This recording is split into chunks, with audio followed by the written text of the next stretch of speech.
Welcome, everybody, to Misguided the Podcast, where we explore how beliefs form, why misinformation spreads, and what it means to think critically in a noisy world. I'm your host, Matthew Facciani, and in today's episode, I'm joined by sociologist and author Barry Markovsky, whose upcoming book, Everyday Extraordinary, looks at why so many of us find the paranormal, the pseudoscientific, and the unexplained so compelling, and how we can find just as much wonder in the real world. Barry and I talk about the lines between science and pseudoscience, what he's learned from decades of studying sociology, and how to keep curiosity alive without falling for extraordinary claims. We also dive into his experience teaching the famous Sociology of the Paranormal class, what makes good science good, and how writing about these topics helped him rediscover awe through evidence. Barry was also a sociology professor of mine when I was a graduate student, so it was very cool to speak to him on my podcast. Let's get into it. Barry, thank you so much for joining me. It's so great to have you on my show today. I'm really excited to talk to you about your new book and everything that you've been able to do in sociology and study all of these cool things.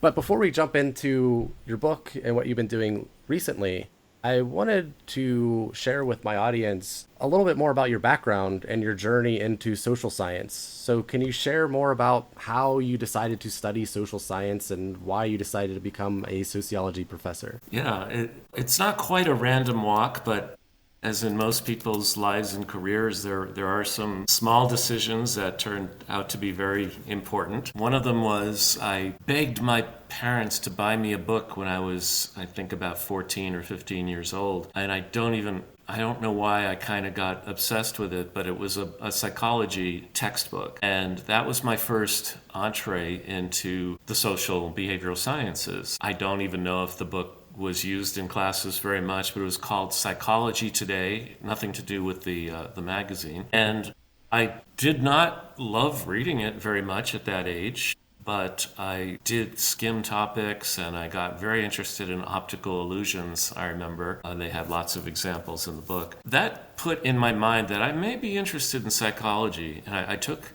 in high school a psychology class and a sociology class. Neither was very good, but then freshman year in college, first semester, I took the 101s in each field and loved them both. And really from that point on, I was about equally immersed in psychology and sociology to the point where I think early in my junior year, this was at University of Massachusetts, at the time their honors program alleviated you of the responsibility of taking core requirements. And I just wanted to take psychology and sociology. I had some writing and math and things like that, but I didn't want to take a lot of the remaining requirements. So I got into the honors program and became the first student in University of Massachusetts history. Get this, because it's 25,000, 30,000 student university. Became the first one ever not to be a double major because they wouldn't allow that. But I graduated with honors in psychology and sociology, higher honors in sociology, but I was officially a psychology major.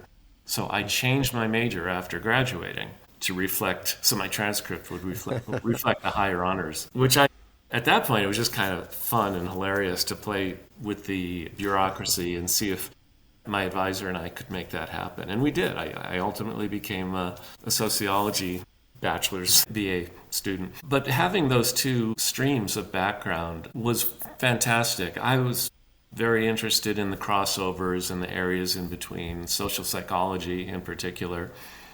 And during my junior year, I started looking at grad schools. No one in my family had even gotten to college, so I really didn't know what I was looking at. But I happened to volunteer with one of my professors junior or senior year to be a TA in a methods class. It was really a statistical methods class. He said, sure, I could use the help. So I volunteered. Well, I got 3 credits to be a TA in his class. And he put me in an office with grad students. And that was the most fortuitous thing in my undergraduate career. I got to know what graduate students do. Most of them said, don't do it. Don't go into grad school. But I could see that they were enjoying learning about these ideas and enjoyed each other and had a nice community. And they brought me into it. So the prospect of my going to grad school started to seem more and more appealing and realistic. I only applied to a few on the West Coast, got into those, and got an NSF fellowship to fund me wherever I wanted to go. I ended up going to Stanford because it was small, and I think at the time 95% of the people they admitted got through with the PhD, and that really appealed to me because I had no confidence whatsoever that I could get through a graduate program. While at Stanford, one of the required courses was theory construction. And this is really where everything else has come from. I found it very difficult. I took it seriously, but it's a course in how to do science in a way, how to make scientific arguments, how to test them, how to frame them in a way that makes them testable, the difference between science and pseudoscience. And that last point was a crucial one for me. The science-pseudoscience distinction and how hard it is to really draw a line between them has inspired me ever since graduate school. The examples typically given were things like astrology and parapsychology. So originally my interest in paranormal claims was really through a more philosophy of science standpoint. Like, what makes the research and theory in these fields not a science? I mean, they have experiments, they use statistics, they have all the trappings of science, but the consensus among real scientists was that they weren't doing science at all, that there were problems with that. So that motivated me to learn from that point on about pseudosciences and fringe claims, put it that way. It was not until I became a professor, this was at University of Iowa, that I started thinking about it's one thing to be able to identify the properties of a pseudoscience and try to demarcate what makes them not sciences. It's another thing to try to understand why so many people believe them regardless. Things like astrology and parapsychology, ESP and that sort of thing, those beliefs are incredibly widespread. Large chunk of the population believes, I don't have the numbers in front of me, but something like 25% seriously believe in astrology, and another more than 25% think there might be something to it.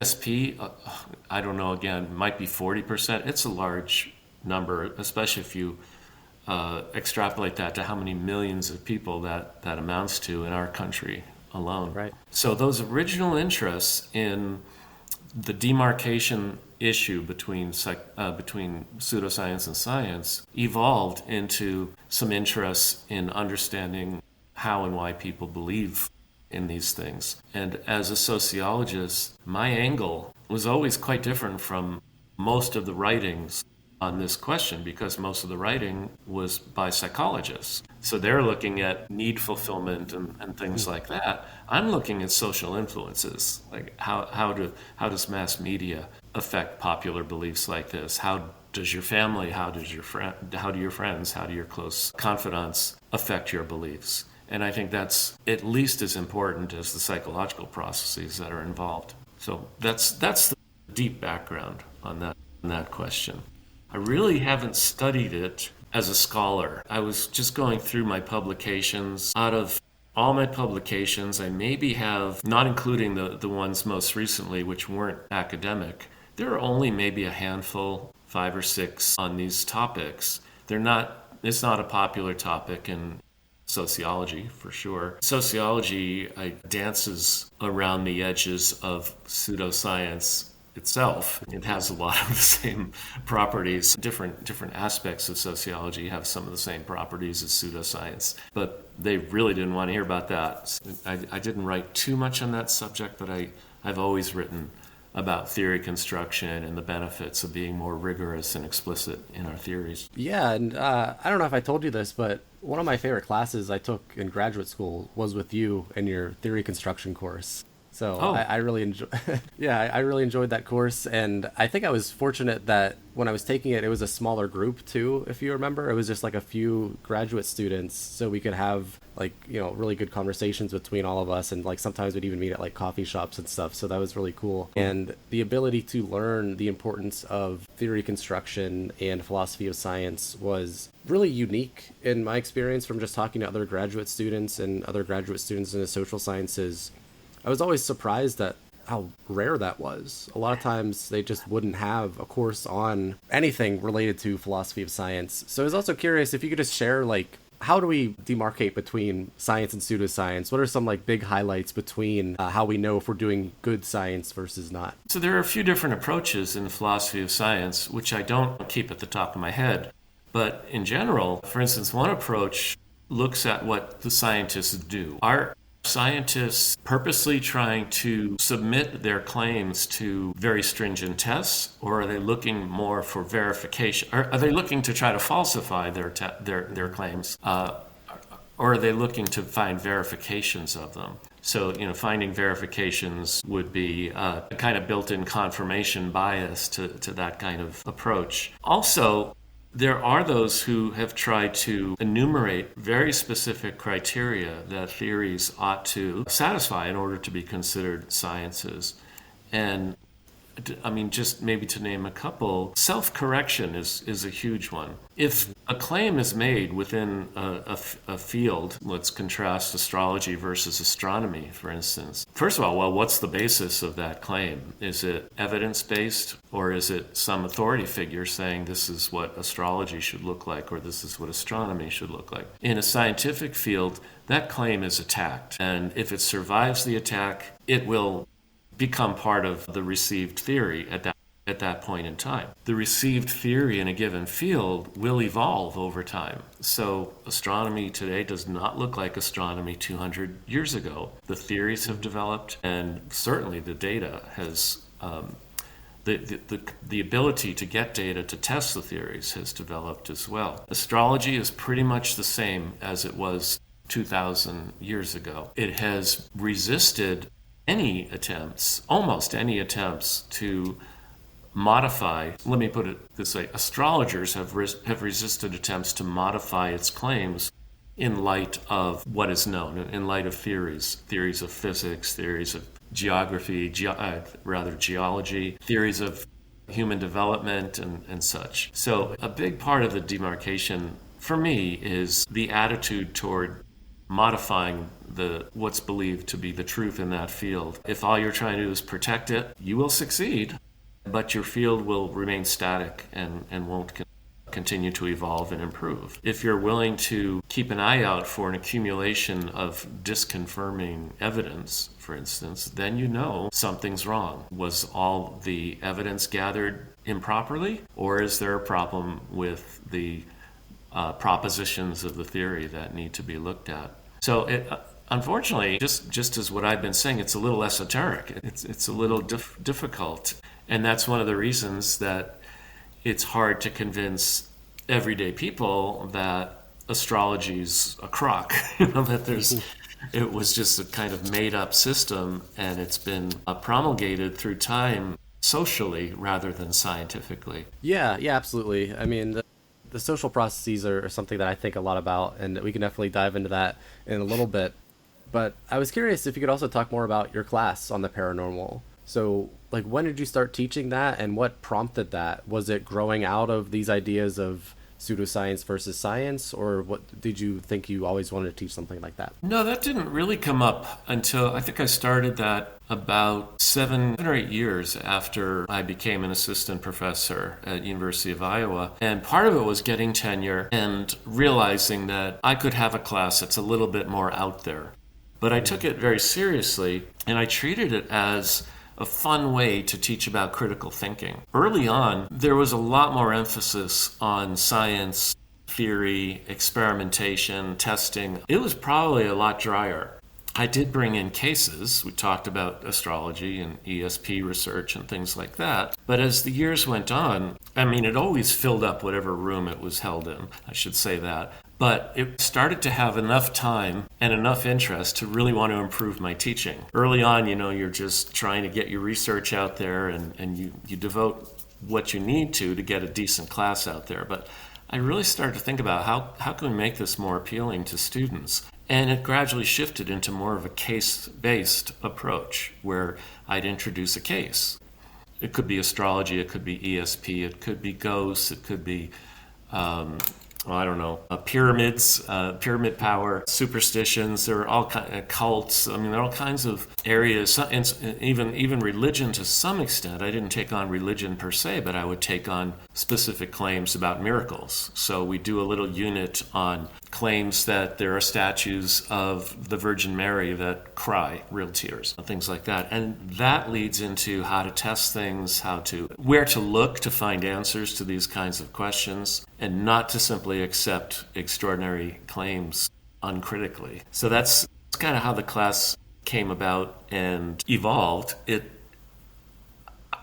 funny, probably only a year or two before I started teaching it did it even occur to me to have a class on this topic. And then I started to realize that I've been reading about this stuff for a long time, for almost 10 years. Most of it isn't sociology, but there is a really good sociological angle, which is what I mentioned before. Why do people believe? What are the factors that lead to, that make these beliefs so appealing and that transmit them among people within a population and that allow them to persist through time, regardless of how little or poor the evidence is for those beliefs. So that was the inspiration behind starting to teach that class. Yeah, that's great. I mean, yeah, I definitely share a similar belief in the finding the interest of how people form beliefs. Sure. I mean, I could talk so much about this class because I just think it's such a cool idea.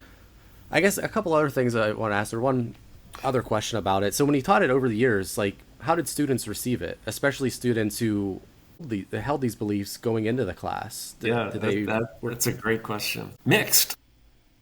Very mixed. I would get, and I made an annual ritual out of going to the department at South Carolina in particular, going to the department administrator and sitting down with her after the course reviews came in.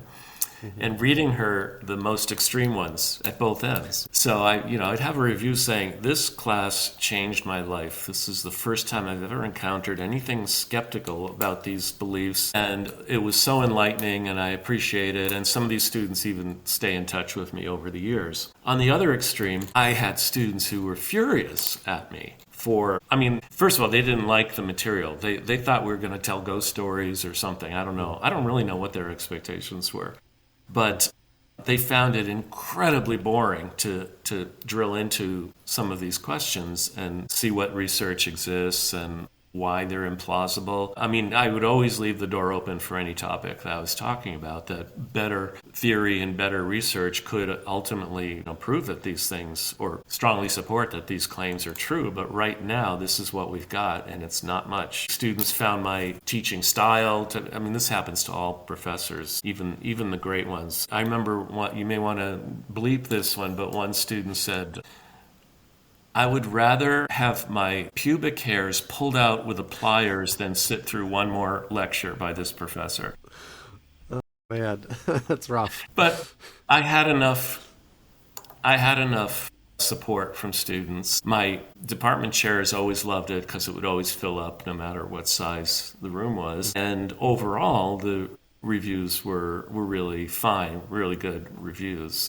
And I cared about it. I cared. I was always good with students if they wanted to meet with me one-on-one. So any student who kind of paid attention, who kind of got to know me, who showed up, most of them had a really good experience with the class, I would say. Yeah, that's great. And I know we're going to talk about the book, but part of my motivation for the book, really, it's probably obvious, was that course. I had so much material accumulated over the years. I thought, well, there's surely a book in here somewhere. And then it turns out I used very, very little of it in the writing of the book. That's funny how that turns out. Well, yeah, let's dive into it. So, yeah, your new book is coming out, March of 2026? Yes. Everyday Extraordinary. So, yeah, so let's dive into that. So, you had this course about the paranormal and sociology and demarcation between science and pseudoscience. And then you were thinking about how this could connect to a book. But what ultimately led you to write the book? And then how did that book process and journey begin? And then how did it come to an end? I was at a point, maybe 6 months into retirement, where it's not that I didn't have plenty to do. My retirement has been absolutely wonderful, but I didn't want to stop writing.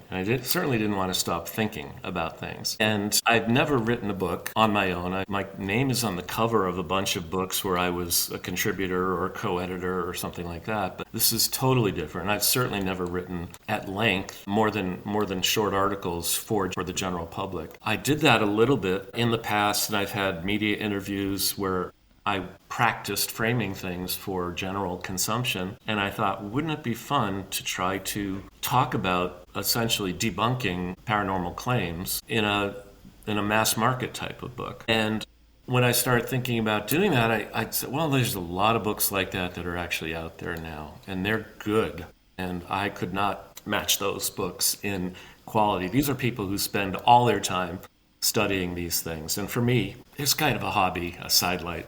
And then I started thinking, well, a lot of these claims have some direct connection to me and me to them. I either know people who were deeply into astrology, or I've had a hallucinatory type of dream where I didn't know if I was awake or asleep. I've seen a UFO. I had a lot of experiences to draw from. So a very critical moment in the evolution of this as a book was one morning, I talked about this in the acknowledgments of the book too.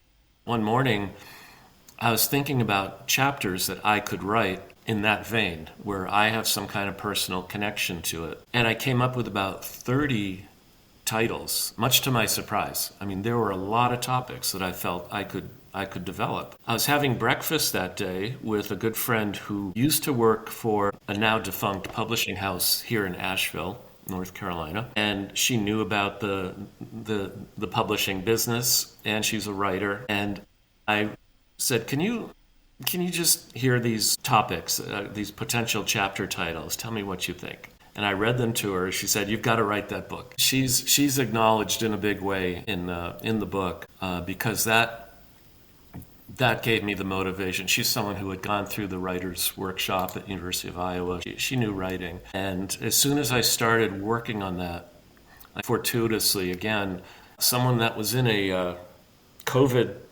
salon, if you want to call it that, an online discussion group, pretty random collection of people from around the country. She asked me to stay on after everyone else left the Zoom session and asked me to join. Not quite. She asked me to try out for a writing group that she was forming. And I said, sure, I don't have that much right now. I have maybe a half a chapter of this book idea written. And she said, give it a shot. So I had a few days. I furiously finished the chapter that I was working on. She invited me to the session. The other people read, so the format of this writing group is you read about a 10-minute piece, maybe 800 to 1,500 words, and then everybody comments on it. And while you're reading it, it's also displayed up on the screen, too, so people can read it, they can listen to it. And there were 5 other people at the time, and they went through theirs first, and they were incredibly good, just real serious writers. Most of them had multiple publications out there in writing journals, or at least one of them has a book. And I was suddenly extremely intimidated by the prospect of being in this group. But I can remember sitting there in front of my computer with my hands on the kitchen counter on either side, as they are now, so you can't see them, shaking. And when it came my time to read my little bit, and I had a chance to polish it a little bit. It wasn't bad. And that was my tryout. I could control my voice pretty well because I've done enough public speaking that even when I'm very nervous, it doesn't sound too shaky. And they ended up liking it enough to give me excellent feedback and invite me to come back the next week. And that writing group ended up being as instrumental as anything in getting that book written, because that was week to week to week, a 2 to 3 hour session where I wanted to have something new to present to them, and I wanted it to be good. And I was in that for the entire process of writing the book, which was probably year and a half, probably at least. I think I was producing about a chapter a month, and came out to be 18 chapters.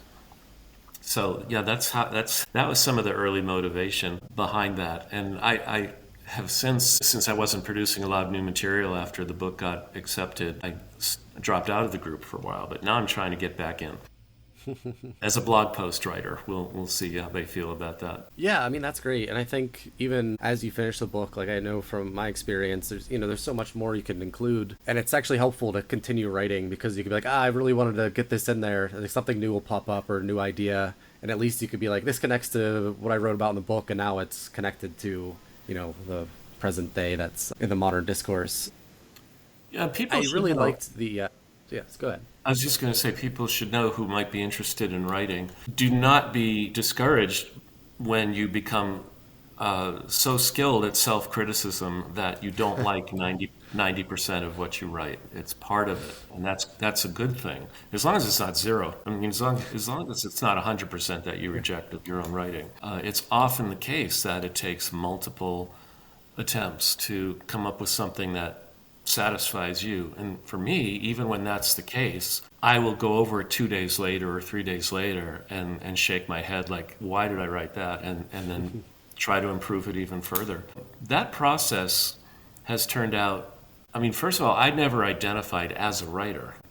Tons of publications, but they were just part of my work. Working on this book, my identity gradually shifted into that of a writer, and I think more like a writer. I've learned more about writing, and I am trying to spread the gospel a little bit about the benefits of any kind of writing, even if it's just being more mindful of how you text people or how you send emails. Yeah, I mean, that's a whole other topic that I'm curious about and I've been thinking a lot about with artificial intelligence and people avoiding writing now. Yeah. I think it eliminates, I mean, you could speak to this too, I'm sure more than me, the critical thinking that's involved in writing and the thinking that's connected to writing and how it's a skill of getting your thoughts structured in a way. And reading and writing, like basically the stuff the AI is doing now is like taking away from that muscle of thinking that I think is really important. Yeah. It's a little scary. The future is scary.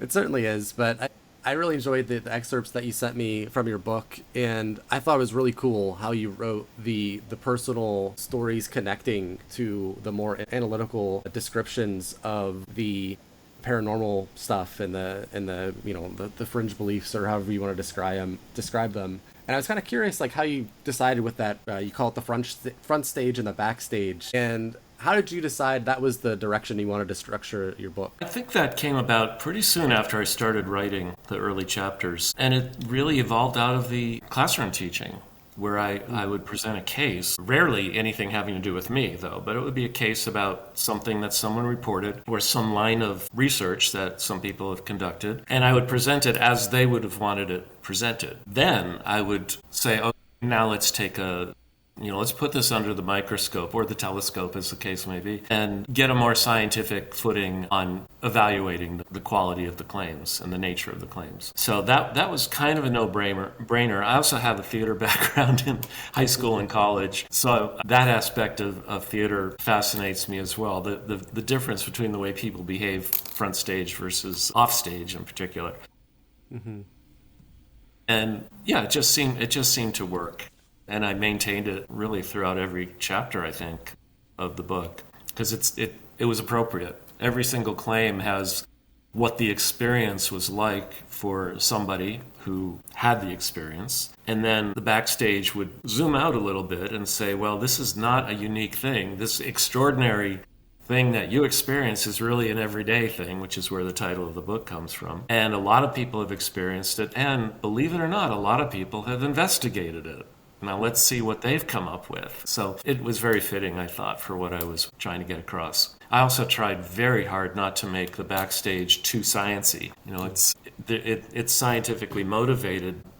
Anything that I thought wouldn't be readable by a high school student was relegated to footnotes and sort of set out of the way. If you don't believe me that a certain coincidence is actually more likely to happen than not, go take a look at the statistical analysis in the footnote and you'll see what I'm talking about. Yeah, I mean, I think you did a great job with that. That's a really smart way to approach these types of topics that people have such strong feelings about, and also a way to make it accessible to such a broad audience. I mean, it's something that I thought a lot about when I was writing my book. And, as you mentioned, the self-criticism, I was like, maybe I was too technical describing some of this stuff. But I think the way you broke it down, and then even in your analytic backstage section, yeah, I thought that was great how you got those high-level ideas, but then the details are in the footnotes. Like, people can look them up, they can get the further reading if necessary. I thought that was really cool. And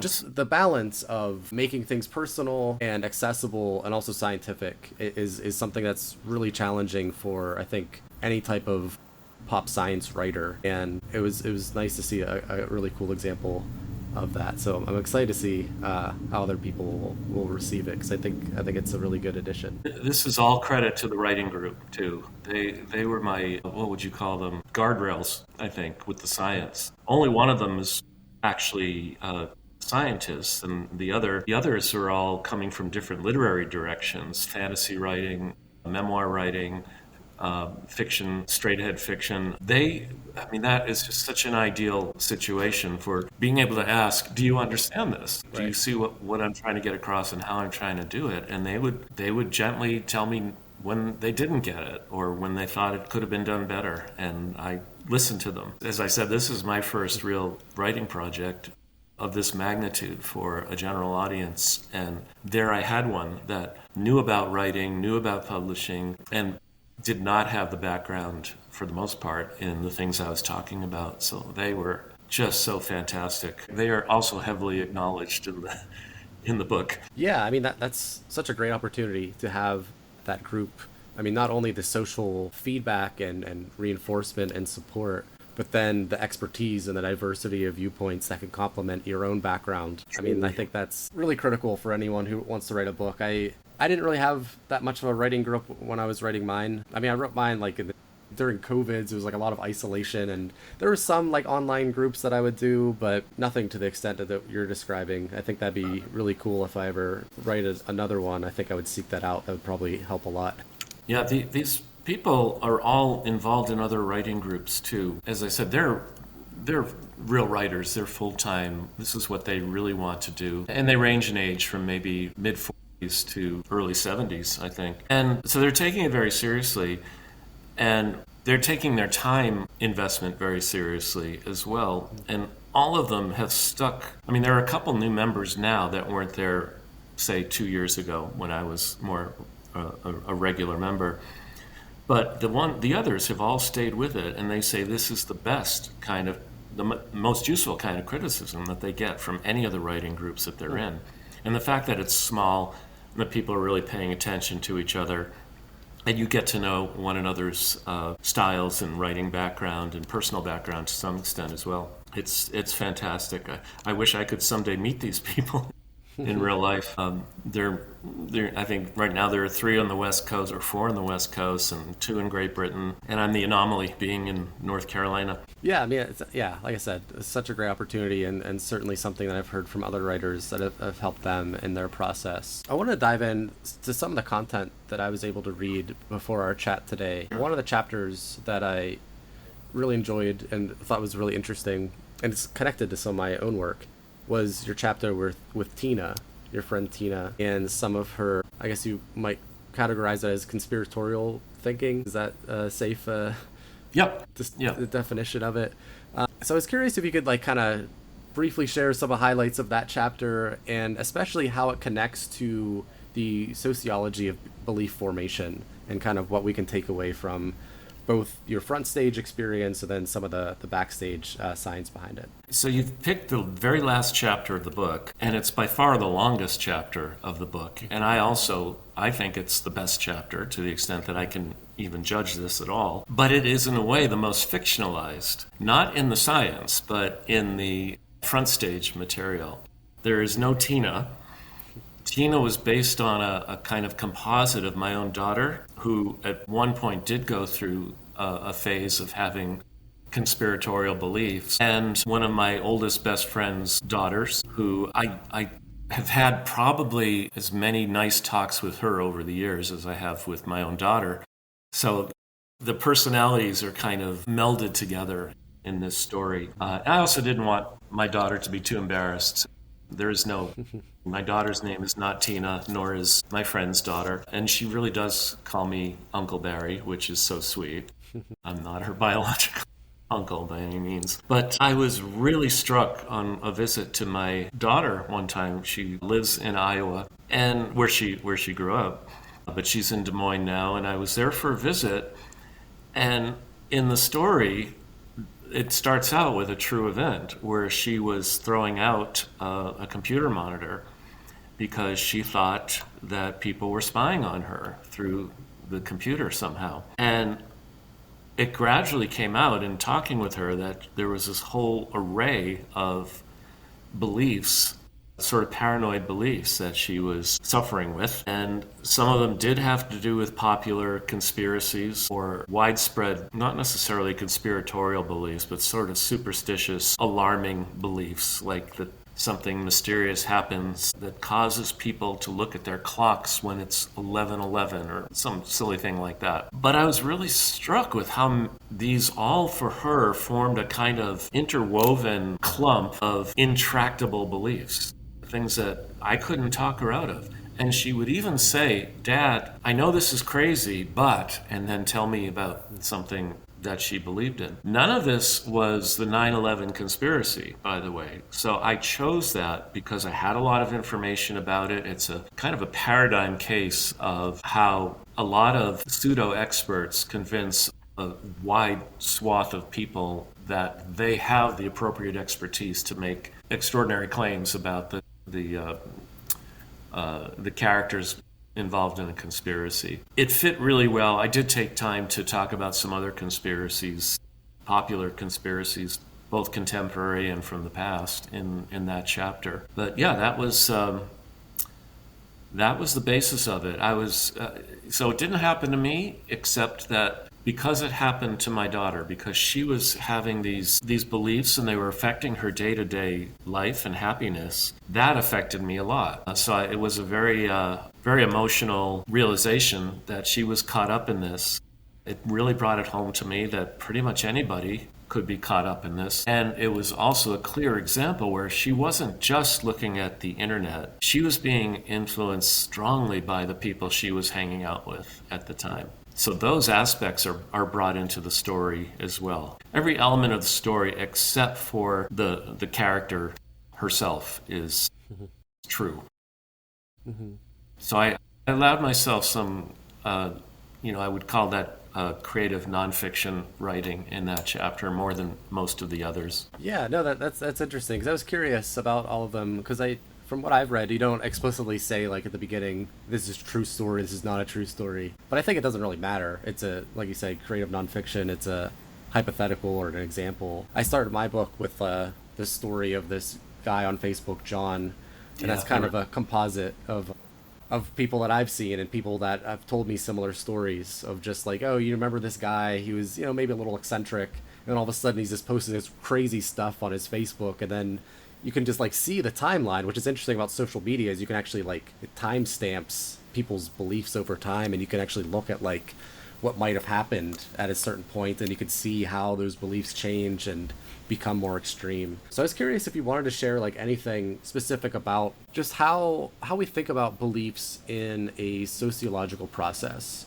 Like there's this idea of like group influencing us, but are there specific elements that you wish more people knew about? Beliefs. Well, when I think about the arc of my career and what I studied, and they were more specific than just beliefs in general and belief change. I early on, like in my dissertation and at various points through my career, I studied where perceptions of fairness and justice come from, how we develop those, not developmentally as far as like children and babies and so on, but rather what in our environments lead us to judge certain kinds of outcomes, whether it's financial outcomes or social outcomes, as fair or unfair. And it's my background in that was psychology, where people were developing these simple formulas, mathematical formulas that show how if you give a person this much reward and let them compare that against what they've invested in order to get the reward, or maybe look at another person's investment versus reward and do a comparison there. So these very simple elements arranged in very simple mathematical formulas. What intrigued me about those was, first of all, they never could resolve it. They never really had a good theory. They were just trying to model the mathematical outcomes or the mathematical inputs to see what kind of mathematically scalable response people would make to them, how unfair something seemed, or what amount would be a fair amount as a reward. The most social those psychologists ever got with that work was to have one interpersonal comparison. And then some sociologists started writing about justice and fairness on a more societal level. Like, what happens when you compare yourself to your occupation group as opposed to just one other person? What happens when two groups are being rewarded over time differentially despite feeling that each deserves more than the other? And so I started to think in a more macro way about fairness, and that's where the social influences and sociology came into play. Then other things I got into were social networks, and social networks are fantastic for demonstrating how people have these interpersonal and even psychological experiences, but depending on the shapes of the networks, depending on the currency in the networks, whether it's a social currency or an economic currency, different people in different locations might have very different experiences. Some will have real power over other people in terms of acquiring resources, or have real influence over other people in terms of getting them to adopt ideas or beliefs. So my research over years always had applicability to beliefs, but it was never, I wasn't a sociologist of beliefs per se. Mm-hmm. They're just a convenient thing to kind of talk about, and often a convenient measure about whatever it is I was studying at the time. That translates very neatly into this side interest in paranormal beliefs. So I can look at some of the same factors. Why are paranormal beliefs rewarding to people in some sense? Or what happens when they don't believe the same things that other people around them believe? And I know I first really got to know you through the atheist organization at South Carolina. Yeah. And we saw this over and over again with people who, because they had a different belief from those around them, became socially isolated oftentimes, or shunned from their families. Often they were in small towns where everybody else literally had a different belief system than they did. To see firsthand and to talk to these people and understand the power that beliefs have. And then, of course, came along, and that tragedy that took place was very much belief-driven at its core. People who believed that by sacrificing themselves and killing as many other people as possible, they would have bliss, in heaven. I think beliefs forced me to study them in a way, in these different contexts that I've been interested in over the years. They all kind of have in common social influences of different kinds. In a way, beliefs are a very personal way to talk about influences. Are a very reliable yardstick for measuring the kinds of influences that people have. It's like you're not born believing in ESP, right? This is something that's coming to you from other sources. And then whether or not you then persist in believing it depends very much on what your information sources are, how much you care about those sources, if they're people, how much authority is behind them, if they're media, that kind of thing. So yeah, it's fascinating.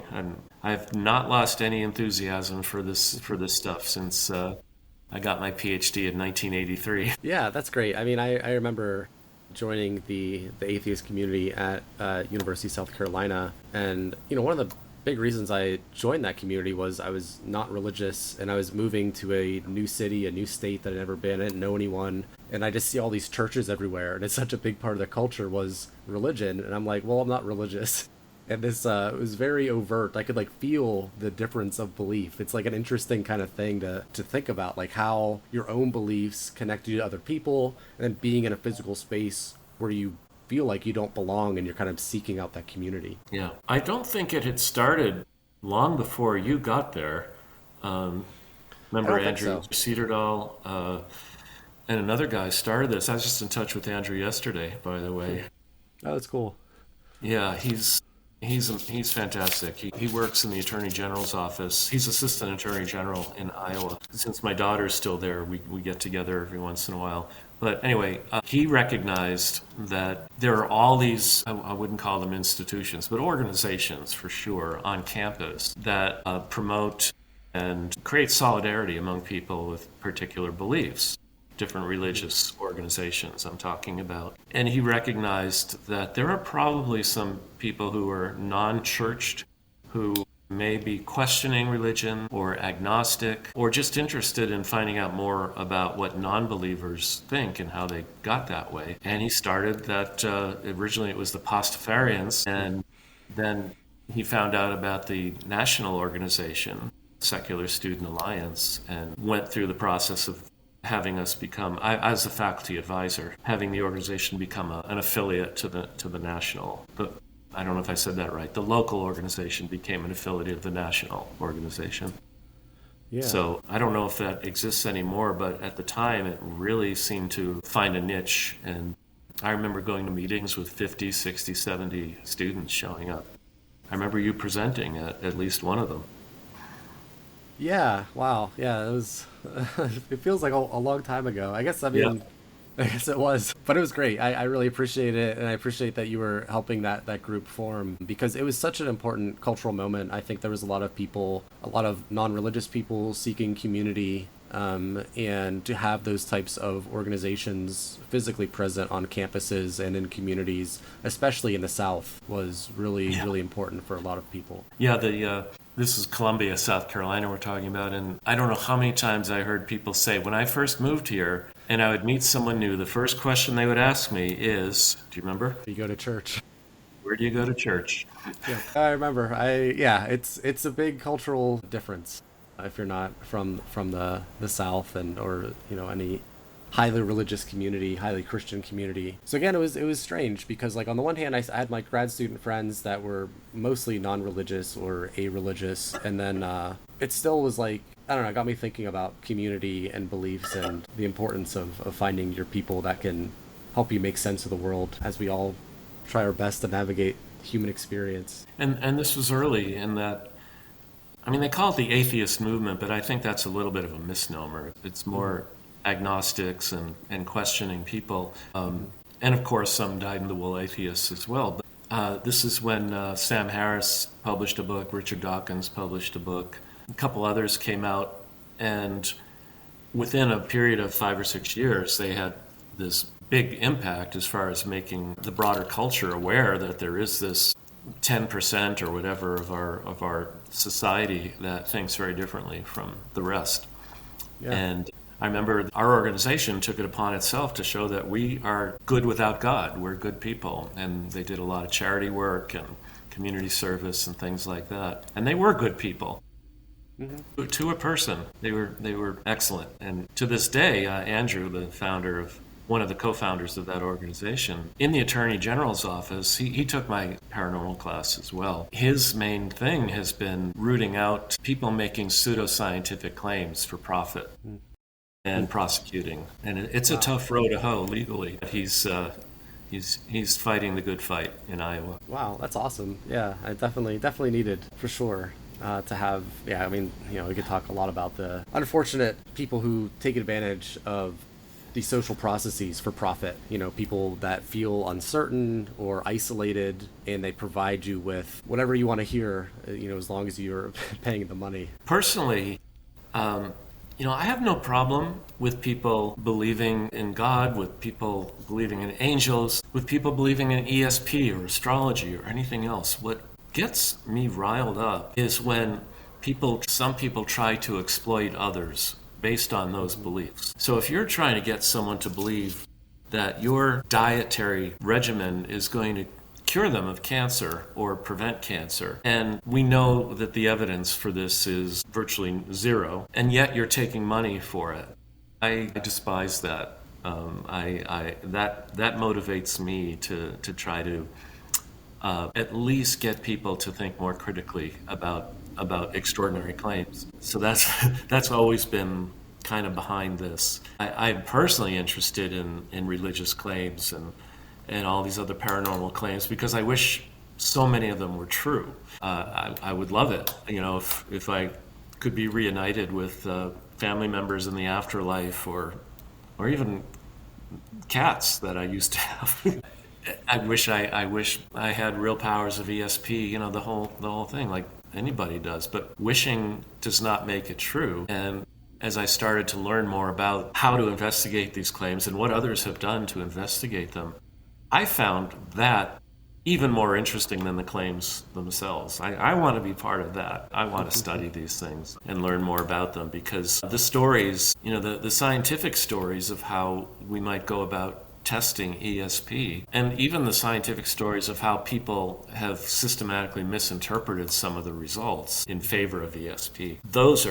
To me, those are great reading. Those are exciting stories to read. It's probably not for everybody. It's maybe a nerdy kind of thing, but a big motivation for my book was also to try to show people that sometimes the explanations of these things are way richer and more fascinating than the claims themselves. Yeah, I remember reading that at the end of your book. You described this process of finding awe and wonder in scientific explanation, and I was just wondering if you could share a bit more about that. So, was there anything either in your life or in the process of writing this book that you felt that kind of secular spiritualism, or however you want to describe that kind of process of connecting us all together, or having this emotional experience that doesn't need the supernatural to be important and meaningful to you? I can pinpoint that in my life. This was, I think, in high school, possibly as early as maybe 8th grade. I decided to read a Carl Sagan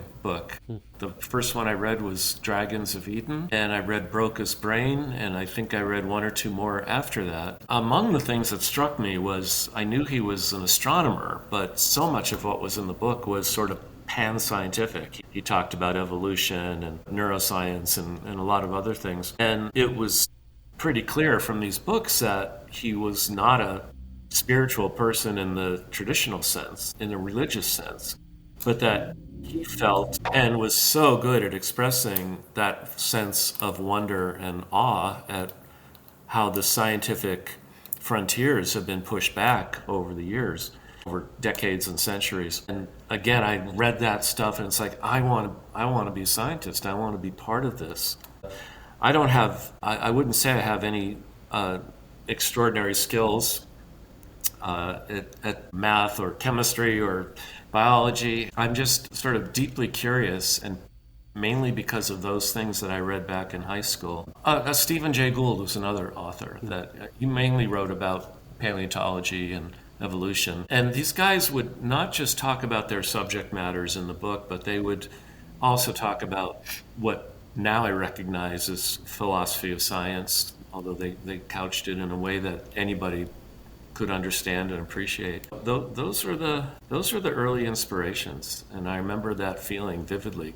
I was 9 years old when I lost whatever shred of religious feeling that I had had to that point, and I didn't really have anything to supplant it except friends and games and baseball and things like that. I wasn't a sad kid or anything, which was also kind of telling. I said, I can be quite happy without any of the trappings of religion that my parents are trying to push me back into. But to discover that, like, here's a whole other way to know the world and to know the universe. Very little of it was about sociology. Broca's Brain did touch on psychology to some extent, but yeah, that's where that came from. Wow. Yeah, I mean that's incredible to hear, just that process, and I hope that more science communicators consider that, and I think more of them are. I mean, I often think about science communication and science outreach and this idea of connecting with people and the human side of science and the excitement that can come from learning something new or discovering something new or just considering some scientific process or fact, that it doesn't require anything beyond our immediate sense of self and our senses and what we can observe, and it can still be this profound experience, like just learning something. Or, for me, when I was studying neuroscience, I constantly had this kind of experience of just thinking about my own brain and other people's brains, and this idea that, like, you could see your brain on the screen and that's responsible for everything that you are and everything that everyone is that you're encountering. I just thought that was amazing. And same with like anything related to astronomy. I always thought that was amazing, of just being able to look up at the stars and see how huge the galaxy and the universe was, and what that could mean for exploring that or understanding just what existence was like. And it was a very profound, I think what was Carl Sagan used the word numinous, right, for the like a secular kind of spiritual experience. And I think that's important to consider that, because sometimes scientists and science communicators kind of shy away from that. And I think we need more of connecting the human components and the emotional components of science to people to, explain the engaging and human side of it. Yeah, just to get a person to recognize that they are not the center of the universe, that we are actually Sagan's idea of the pale blue dot. We are on this little spaceship, and life is an incredibly fragile thing and an incredibly fortunate thing. And everything else, all our conflicts, all our wars, all our politics are so extraordinarily petty when you step back and think about what we've got here and what we could make of it, what we could do with it. And I think one of the questions you had written to me had to do with changes in my thinking over. Yeah. And this is not, I'm certainly not unique in hoping I could do something to change the world as a young man. I thought I could at least maybe make some changes in sociology, get them. I just wrote a blog post about it, haven't published it yet, but about just being clear with the terms that we use when we make our arguments and theories. It's really bad in sociology and bad to varying degrees in other fields, as opposed to STEM fields where so much attention is paid to the meanings of the terms that they use, and there's really no or very minimal communication issues there. My thinking over time with respect to those little things, like how I could get my field to be more cognizant of the language that they use and the ability to refine language and make better theories. And that also translates to changing the world in ways. I mean, wouldn't it be a nice world if more people thought critically and recognized the consequences, let's say, collectively, of our individual choices? Just something small like that. But to get those kinds of ideas across, especially in a kind of climate that we're in now, I've had to change my thinking about that. I've had to lower my expectations and find other ways to feel happy and gratified with life. And I've gotten more local in a way in my endeavors. Yeah, I'm writing a book that I hope everybody will read. I know not everyone's going to read this book. A new guy in my writing group he wrote a book that's pretty successful. Big write-up in the New York Times and Time Magazine, and he's been on lots of the morning talk shows and things like that. And he told me the other day, it sold 30,000 copies. Well, that's considered successful in book sales. Yeah. But when you think of how much of an impact, if that was a book that's actually trying to teach people something as opposed to sharing his experiences, a book that I am writing, or a book that I have written that's trying to actually foster critical thinking on a broader scale, that's not much of an impact at all. I didn't expect it to be, but I've had to change my thinking. I didn't start this project thinking, I'm going to write a book that's going to foster critical thinking in modern society, and all our problems are going to be gone when people adopt this way of thinking about things. Not at all. My aspirations as I've aged have become more like, I hope people take a look at this. I hope it affects them. I hope they enjoy it. I hope they share it, with another person. I just had someone tell me, I bought the book and I bought several more copies that I can give away to people. And it's like, yes, that's how a book could potentially go viral. But I have no misconceptions about the likelihood of that. This guy who wrote the book that has sold 30,000, I think he was hoping for much better, especially given the publicity that it's had, which I am not even hoping really to be able to get that much publicity for the book. So I've really had to lower to change my perspective on what it means to have a successful life and to be a happy person, which I am. And ironically enough, it has much less to do with publishing books and influencing other people than finding a network of good people that you can lean on when necessary and that you can help when they need help. And that's been everything since retiring. Yeah, I mean, that's wonderful, and it all connects to people and the social components. And, I'm thinking like, I mean, that's a great spot to end on, but it also makes me think like how that also still does connect on a broader level to fixing a lot of these problems. If we all can be integrated in these social networks and reduce social isolation, because I think that's one thing that I found is as we become more isolated and have these echo chambers, however you want to describe them, we're losing that ability to talk with people who think differently than us, and then also just social skills in general as we become more removed from people. And I think there's actually a lot of impact in just being present in your local networks. As simple as that. Not only is it incredibly personally fulfilling as you describe, and that's something that I'm coming to appreciate myself, but also I think it does have a societal impact, on like a broader scale too. So I think I really appreciate you saying that. And I'm glad you brought up that point, because I was curious about what has changed as you've reflected on these types of ideas over the years. Yeah. Well, good that you're realizing this at a much younger age than me. Yeah, I mean, I'm trying. I'm working on it. Well, yeah, Barry, it was so great to talk with you today. I really appreciated everything you're able to share, and I hope your book sells as many copies as you feel comfortable with the fame that comes with it. Yeah, we wouldn't want it to be too successful, would we? Same to you, though. Hey, folks out there, good book. I'm only partway through it, but I'm enjoying it. I just wish... I mean, it's fantastic that you got Columbia University Press, to put this out there for you, because that alone has a lot of cachet, but they're charging too much for it.